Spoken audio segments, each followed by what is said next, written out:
नमस्कार। आज हम लोग वास्तुशास्त्र के ऊपर चर्चा करने वाले हैं। वास्तुशास्त्र है क्या, इसके ऊपर आज हम जानेंगे। वास्तुशास्त्र क्या सचमुच हमारे जीवन पे कार्य करता है, इसे हम समझेंगे।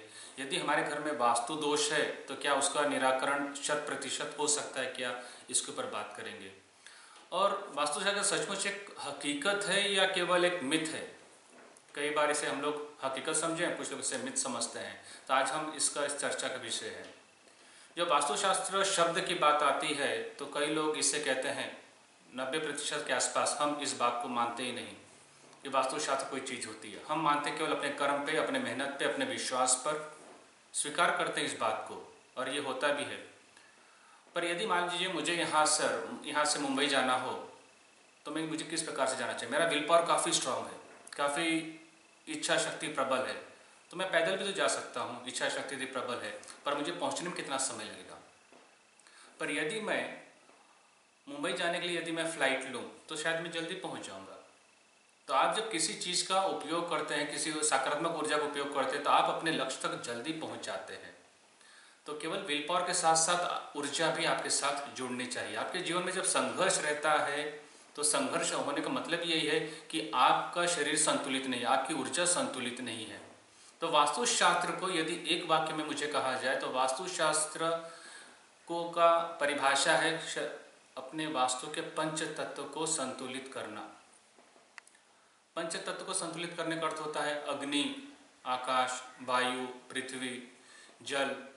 तो जब आप ये पांचों चीज़ें जब आप संतुलित करते हैं तब जाके आपका वास्तु सकारात्मक होता है और ऊर्जा वहाँ की पॉजिटिव होती है। फिर उस घर में रहने वाला हर व्यक्ति के विचारों में भी आपको बदलाव दिखेगा, आपके कार्य स्वरूप में बदलाव लगेगा, आपके मानसिक शांति में बदलाव लगेगा, क्योंकि आपका वास्तु सकारात्मक है। अब जब कोई भी संघर्ष होता है, कोई तकलीफ हमारे घर में आती है तो हम किसी ज्योतिष के पास जाते हैं, हम किसी वास्तु कंसल्टेंट के पास जाते हैं। और जब उनके पास जाते हैं तो सबसे पहली चीज़ जो कहते हैं कि आपका पितृदोष है, आपका कालसर्प दोष है, आप इसकी पूजा कीजिए, आप ये हवन कीजिए, ये प्रयोग कीजिए। जब आप किसी वास्तु कंसल्टेंट के पास जाते हैं तो कहेगा पूरा दोष वास्तु की वजह से ही है, आपको पिरामिड यंत्र लगाना पड़ेगा, आपको जेमस्टोन डालना पड़ेगा, आपको ये वास्तु शांति करानी पड़ेगी। आपका अगला प्रश्न होता है कि खर्च कितना है, 1 लाख से 1.5 लाख रुपया, 2 लाख रुपया, कहीं 3 लाख रुपया। तो क्या सचमुच 1 लाख 1.5 लाख रुपये खर्च करने के बाद, पिरामिड यंत्र लगाने के बाद आपके वास्तु में बदलाव आएगा? जी नहीं। करके देख सकते हैं आप। और इसी चीज़ का व्यापारीकरण होता है। हमारे समाज में सबसे बड़ा व्यापार इसलिए होता है क्योंकि हमें पूरी जानकारी नहीं होती किसी भी क्षेत्र में। जब चीज़ में जानकारी नहीं होती तो उसका लाभ कोई भी व्यक्ति उठा लेता है। आपके जीवन में आपका प्रमोशन नहीं मिल रहा है, आपके संबंध आपके परिवार के साथ अच्छे नहीं है, आपका स्वास्थ्य अच्छा नहीं है, तो क्या इसका पूरा कारण क्या आपका वास्तुशास्त्र है? प्रश्न है। प्राणी कैसे खुश रहता है, प्राणी कैसे प्रसन्न रहता है? वो कौन सा वास्तु के अनुसार वो किसी भी जंगल में रहता है? तो हर चीज का प्रभाव हमारे जीवन पे पड़ता है, पर कितना प्रतिशत वो समझना जरूरी है। कितना प्रतिशत, तो वास्तु का कितना प्रतिशत प्रभाव पड़ता है, ये पहला प्रश्न किसी भी कंसल्टेंट से पूछिए। दूसरा पूछिए, क्या यदि मैं रेक्टिफिकेशन कर रहा हूँ क्या रिजल्ट 100% आएगा? जी नहीं, वो आपको कोई भी एश्योरेंस, कोई गारंटी नहीं दे सकता, क्योंकि वो स्वयं भी अपने जीवन में संघर्ष कर रहा है, पैसे को लेकर, संबंध को लेकर, अपने आरोग्य को लेकर। बस वो चीज़ बताया नहीं जाता है तो किस प्रकार वो खुद तकलीफ में है। पर जब किसी को कंसल्टेशन की देने की बात आती है तो कहते हैं हाँ आप ये करो और इससे आपके जीवन में परिवर्तन आ जाएगा। अब यहाँ पे प्रश्न उठता है कि वास्तुशास्त्र का यदि है इस और वास्तु की ऊर्जा है हमारे घर में, जो हमें प्रतीत होता है कि जब हम घर में रहते हैं तो नकारात्मक रहते हैं, अकेलापन महसूस होता है, मन उदास रहता है। जैसे आप किसी और के वास्तु में जाते हैं, किसी और स्थान पे जाते हैं तो आपको सकारात्मक लगता है, मन शांत लगता है। मतलब ये कि ऊर्जा का अंतर आपको समझ में आ रहा है। तो वास्तु का प्रभाव आपके जीवन पे केवल 30% रहता है, 25 से 30% उसके ऊपर नहीं रहता है। बाकी का जो है 70% वो है आपका विल पावर, आपकी ऊर्जा, आपकी सोच। और आप जब दोनों चीज़ों पे काम करते हैं, 30% वास्तु पर, 70% अपने ऊपर, जब दोनों की पंच तत्व संतुलित रहते हैं, आपके शरीर का और आपके वास्तु का, तब जाके रिजल्ट 100% आता है। तो हमारे वास्तु में कौन से पंच तत्व हैं समझ लें, तो उसे अलग अलग नाम दिया जाता है, पर है वो वास्तव में पंच तत्व ही। ईशान्य कोण, नॉर्थ ईस्ट को कहा जाता है जल तत्व। नॉर्थ वेस्ट वायव्य कोण, उसे नॉर्थ वेस्ट वायव्य कोण होता है, हवा तत्व रहता है। ब्रह्म स्थान सेंटर, नैऋत्य दिशा साउथ वेस्ट अर्थ एलिमेंट पृथ्वी तत्व। अग्नि दिशा साउथ ईस्ट फायर एलिमेंट। तो जब अग्नि, वायु, आकाश, ब्रह्म स्थान और जल तत्व, जब ये सभी कुछ संतुलित आप कर सकते हैं, तब आपके घरों में अपने आप सकारात्मक ऊर्जा अपने आप पॉजिटिव होने शुरू हो जाती है। वास्तु दोष होता है गलत स्थान पे खिड़की हो जाना, गलत स्थान पे आपका दरवाजा हो जाना, गलत स्थान पे आपका बेडरूम हो जाता है, किचन हो जाता है, सीढ़ी हो जाती है।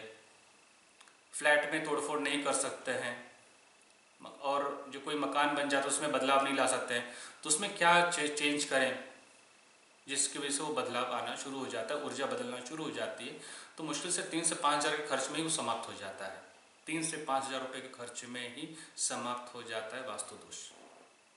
किसी भी जेमस्टोन, किसी भी पिरामिड यंत्र की जरूरत ही नहीं है।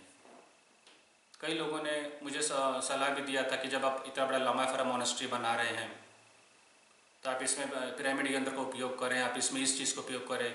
बिल्कुल भी नहीं। और आज यहाँ पर कितने सारे लोग ध्यान के लिए आते हैं, कितने सारे लोग यहाँ पे हीलिंग लेने के लिए आते हैं, और हर व्यक्ति कहता है यहाँ से जैसा सकारात्मक ऊर्जा हमें किसी और मोनेस्ट्री में महसूस नहीं हुआ है अभी तक। तो ऐसा कैसे हुआ? क्योंकि आप किस प्रकार से आपकी विचार है, किस प्रकार से आपका तत्व संतुलित है, उसके आधार पर आपका वास्तु के अनुसार ऊर्जा आपके साथ जुड़ती है। तो जब वास्तु कंसल्टेंट कहता है कि आप ये तमाम चीज़ें डालिए, तमाम पूजाएं कीजिए, तो क्या वो कहता है कि आपको 10% दशांश डोनेशन भी करना चाहिए, 10% ऑफ इनकम डोनेशन करना चाहिए? वो आपको नहीं बताएगा। क्या आपसे कहता है प्योर वेज खाना खाना चाहिए? वो नहीं बताएगा। क्या आपसे कहता है सुबह 6 के पहले ब्रह्म मुहूर्त में आपको स्नान करना चाहिए? वो नहीं बताएगा। क्या आपको बताएगा दूसरों की निंदा नहीं की जाती, झूठ नहीं बोला जाता, ईर्ष्या द्वेष नहीं रखा जाता है? वो नहीं बताएगा, क्योंकि वो स्वयं भी उस चीज़ का पालन नहीं कर पा रहा है। और जब तक आप उस सब चीज़ों का पालन नहीं करते हैं, आपके जीवन में बदलाव नहीं आ सकता है। तो क्यों आप 1.5 से 2 लाख रुपए खर्च करके आप सुपरस्टिशंस की तरफ बढ़ रहे हैं, अंधविश्वास की तरफ बढ़ रहे हैं? वास्तुशास्त्र सबसे बड़ा अंधविश्वास हो जाता है जब आप इस सब चीज़ों के करने लगते हैं जो कि आपको कंफर्ट जोन में ले जाता है। परिश्रम आप नहीं कर रहे आप उसमें, आंखें बंद करके आप पट्टी लगा के आप किसी भी चीज़ को काम कर, फिर कहते हैं मेरा नसीब ही खराब है, वास्तु भी काम नहीं कर रहा है। फिर आप एक कंसल्टेंट को बदलते हैं, फिर दूसरे कंसल्टेंट को लेकर आते हैं। हाल ही में मैं एक औरंगाबाद में गया था एक वास्तु कंसल्टेंसी के लिए, और जब उस फैक्ट्री में मैं गया तो वहाँ पे देखा कि उन्होंने हनुमान जी की काफ़ी बड़ी मंदिर बनाया था। और वो फैक्ट्री करीब 5 साल पहले उन्होंने खरीदा था। लेने के बाद से वो लॉस में थे, उसमें मुनाफा नहीं हुआ, स्टाफ छोड़ के चले जाते हैं, वर्कर छोड़ के चले जाते हैं, उसके जीवन में संघर्ष रहता है, कोई भी बदलाव नहीं हो रहा है, पार्टनरशिप टूट जाता है। तब मैंने उससे कहा कि आपने इतना बड़ा मंदिर हनुमान जी का क्यों अंदर बनवाया? तो उन्होंने कहा कि इसलिए बनाया ताकि यहाँ पे एनर्जी पॉजिटिव रहे, ये रहे। यहाँ पर साक्षात आप इतना बड़ा मंदिर बनवा रहे हैं, उसके बाद भी आपके जीवन में बदलाव नहीं हो रहा है, क्योंकि आपने सोचा कि केवल मंदिर बनाने से, केवल भगवान को रखने से आपका जीवन बदलता है। तो आपको कंफर्ट जोन में, आप सुपरस्टिशियस हैं, आप अंधविश्वास का पालन कर रहे हैं। आपने अपने वर्करों को कभी आपने इनको ध्यान करने के लिए बताया, कभी इनको सकारात्मक सोचने के लिए बताया, कभी उन्हें आपने बताया कि आपको योगा करना चाहिए, कभी आपको प्राणायाम करना चाहिए, कभी कोई लक्ष्य रखना चाहिए? जब उस व्यक्ति के मैं कैबिन में गया जो कि ओनर था, मैंने उससे कहा कि आपके कैबिन में कहीं लक्ष्य नहीं दिख रहा है कि आप कितना टर्नओवर करना चाहते हैं इस साल?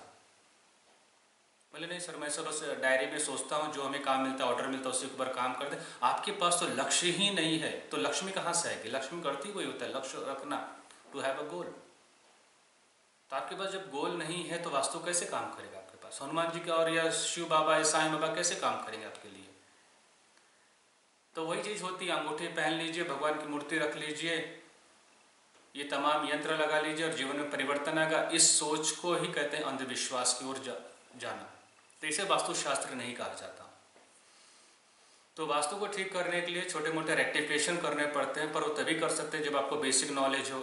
3 से 5 हज़ार के अंदर वो रेक्टिफिकेशन अपने आप हो जाता है उस घर का।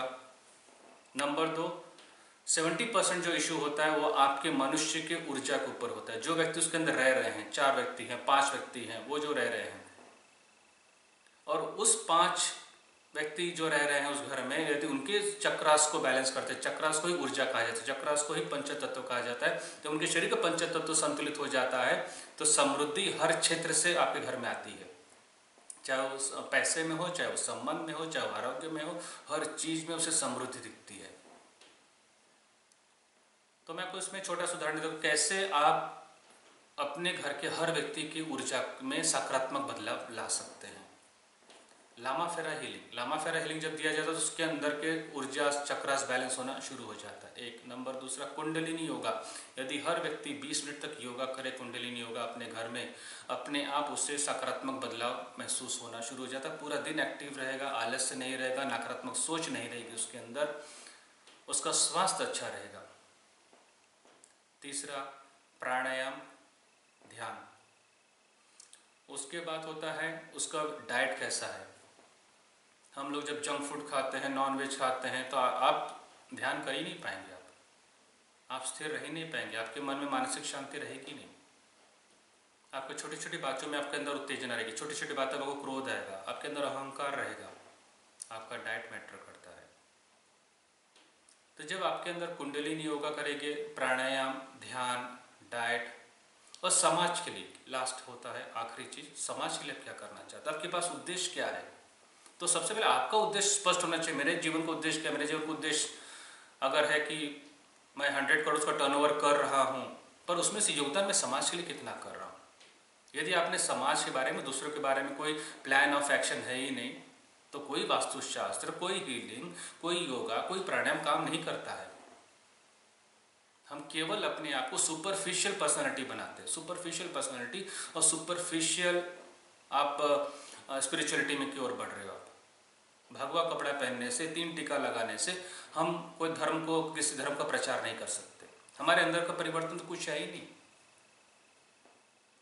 तो जब आपका 5वां चीज होता है कि मैं समाज में ये योगदान देना चाहता हूँ, इस प्रकार देना चाहता हूँ, चाहे वो अनाथ आश्रम खोलकर हो, चाहे वो वृद्धाश्रम खोलकर हो, चाहे कि नेत्रहीन लोगों के लिए स्कूल खोलकर हो, चाहे किसी गांव में जाकर हॉस्पिटल खोलने की आपकी योजना हो, जब तक आपके पास योजना लिखित नहीं है, जब तक योजना आपके पास नहीं है कि मुझे अपने इनकम से, अपने गोल से समाज के लिए क्या बदलाव लाना है, तब तक आपके घर का वास्तु में कोई भी परिवर्तन नहीं आ सकता। चाहे कितना भी यंत्र लगा लें, कितनी भी माला पहन लें, कितनी भी अंगूठी पहन लें, कितना भी क्रिस्टल्स पहन लें, कितने भी कंसल्टेंट के पास चले जाएं, अंत में आप स्वयं को हम अपने आप को मूर्ख बनाते हैं। और लोग कहते हैं कि लोगों ने हमको फंसा दिया। लोगों ने हमको नहीं फंसाते, हम स्वयं फंसते हैं। और हम स्वयं फंसते हैं क्योंकि हमारे अंदर आलस रहता है। हमें किसी भी चीज़ में हमें मेहनत करने की जरूरत ना हो। हम ऐसा कोई चीज़ नहीं करना चाहते जिसमें समाज में कोई परिवर्तन हो। 1 से 1.5 लाख रुपए यदि कहा जाए तो पिरामिड यंत्र में लगा देंगे जिसका परिणाम 0 है। पर यदि कहा जाए उस 1 से 1.5 लाख रुपए में किसी एक अनाथ बच्चे की परवरिश किया जाए अगले 5 साल तक, उसकी शिक्षा को लेकर, उसके भोजन को लेकर, उसके कपड़ों को लेकर, तो वो विचार हमारे अंदर नहीं आता है। तो आपका वास्तु में बदलाव कैसे आएगा? ईश्वर कैसे आपके अंदर, पुरुष कैसे वास्तु के अंदर बदलाव आएगा? कैसे आपकी ऊर्जा में बदलाव आएगा? क्योंकि सोच तो हमारी संकीर्ण है ना, सोच को तो हमने बदला नहीं। तो जब भी आप कोई भी चीज़ का प्रोडक्ट ले रहे हो और कोई व्यक्ति आपसे ये नहीं कहता है कि आप अपने इनकम का 10% डोनेट कीजिए, तो समझ लेना वो प्रोडक्ट आपको जो दे रहा है नकली दे रहा है। चाहे रुद्राक्ष हो, चाहे जेमस्टोन हो, चाहे क्रिस्टल हो, चाहे वास्तु का यंत्र हो, क्योंकि उसने आपको एक कंडीशन नहीं दिया कि ये चीज़ तभी काम करता है जब आप अपने इनकम का 10% डोनेट करते हैं सामाजिक कार्य के लिए। और यदि उसने बता दिया तो समझ लेना कि जो व्यक्ति आपको जो भी सामान दे रहा है वो योग्य दे रहा है, सही दे रहा है, और वो प्रोडक्ट काम करेगा ही। और जो व्यक्ति ये सोचे कि बस आप ये चीज़ रखिए और आपका काम हो जाएगा, असंभव। न कभी हुआ है, न हो रहा है, न कभी होगा। एक बार बहुत बड़ा वास्तु का कॉन्फ्रेंस था बेंगलोर में। वहाँ पे करीब 500 से 600 लोग आए थे। 2 दिन का इवेंट था। और वहाँ पे मैंने एक प्रश्न पूछा। उस मंच पे काफ़ी वास्तु कंसल्टेंट बैठे थे। मैंने कहा मैं भी वास्तु कंसल्टेंट हूँ, पिछले 10 साल से कार्य कर रहा हूँ। मेरा एक प्रश्न है और इसका उत्तर मैं आपसे जानना चाहता हूँ। 2 दिन के कॉन्फ्रेंस में उन्होंने काफ़ी उपाय बताए थे कि आप ये उपाय करो तो वास्तु दोष निकलता है, ये उपाय करो तो वास्तु दोष निकलता है, आप इस चीज़ का प्रयोग कीजिए। मैंने उनसे एक प्रश्न पूछा, आपके पास एक व्यक्ति आता है जो कि निर्धर है, जिसके पास देने के लिए आपके पास 100 रुपया भी नहीं है, और वो झोपड़ी में रहता है, मुश्किल से 100 स्क्वायर फीट की झोपड़ी में, उसका खुद का मकान भी नहीं है, वो भी नाले के पास। दक्षिण में पानी है, साउथ में पानी नहीं नीचे पर दक्षिण में पानी है। मुश्किल से 100 मीटर्स के पास कब्रिस्तान है, शमशान है, और पूरी तरह से वास्तु नकारात्मक है। आप उसको कैसे बाहर निकालेंगे? उसके पास यंत्र खरीदने के लिए भी पैसे नहीं है, उनके पास कोई भी उत्तर नहीं। उन्होंने कहा कि बस ईश्वर का नाम ले, ईश्वर का ध्यान करें और उसके कर्म कट जाएंगे, पिछले जन्मों के कर्मों की वजह से वो वहाँ पर है और वो बाहर निकल जाएगा। ये कोई उत्तर नहीं हुआ। फिर आपने दो दिन के प्रयोगशाला में, 2 दिन के कॉन्फ्रेंस में फिर आपने यही चीज़ सबको बता देते थे कि आप लोग ईश्वर का नाम लीजिए, भजन कीजिए और आप बाहर निकल आएंगे। तब तो आपने 2 दिन तो काफ़ी अपना प्रोडक्ट को प्रमोट किया, आप ये सामान लीजिए, वो सामान लीजिए, ऐसे कीजिए, वो तोड़फोड़ कीजिए, इस चीज़ को वहाँ पे शिफ्ट कीजिए। जब वो व्यक्ति, निर्धन व्यक्ति की बात आई तो आप कहते ईश्वर का नाम लीजिए और ईश्वर इसको संभाल देंगे, बाहर निकाल देंगे। ये से कहते विरोधाभास। ये सब लोग लेखक होते हैं वास्तु के, पर जब किसी आम आदमी की बात आती है तो आम आदमी के जीवन में कैसे बदलाव लाना है, बिना एक भी रुपया लिए, बिना एक भी शून्य चीज़ के ऊपर काम किए, तो इनके पास उस चीज़ का उत्तर नहीं है। तो वास्तुशास्त्र को हम लोग रिकैप करते हैं। अपने वास्तुशास्त्र का अर्थ होता है पंच तत्व को संतुलित करना, अपने घर की पंच तत्व की ऊर्जा को संतुलित करने को।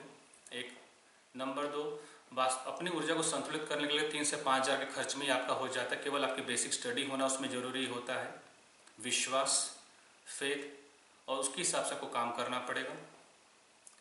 तीसरा, जो व्यक्ति वहाँ पे रह रहा है उसके ऊपर आप ज़्यादा ध्यान दीजिए। वास्तु का प्रभाव आपके जीवन में केवल 30% है, उसके ऊपर नहीं है। तो जो भी व्यक्ति रह रहा है उसके पंच तत्व पे काम कीजिए, जिसे चक्रास कहते हैं, ऊर्जा कहते हैं। उस ऊर्जा को संतुलित करने के लिए लामा फेरा healing, kundalini yoga, meditation, naturopathy diet, और लास्ट में कहा जाए समाज को योगदान करने के लिए उसकी प्रबल प्रवृत्ति, ये 5 चीज़ों को उसके जीवन में लाना चाहिए। और उसके पास एक बड़ा गोल स्वयं के जीवन के लिए होना चाहिए, एक ऐसा गोल जो उसे सुबह उठने के लिए प्रेरित करे, ब्रह्म मुहूर्त में उठने के लिए प्रेरित करे, ब्रह्म मुहूर्त में स्नान कर सके। तो जब ऐसी विचारधाराओं का कोई व्यक्ति होगा तो उसके घर में किसी भी प्रकार का वास्तु दोष नहीं हो सकता है, उसके जीवन में कोई भी संघर्ष नहीं हो सकता है, उसके जीवन में सब कुछ वो आकर्षित कर सकता है जिसकी योग्यता उसके अंदर है, चाहे धन हो, चाहे आरोग्य का संबंध हो।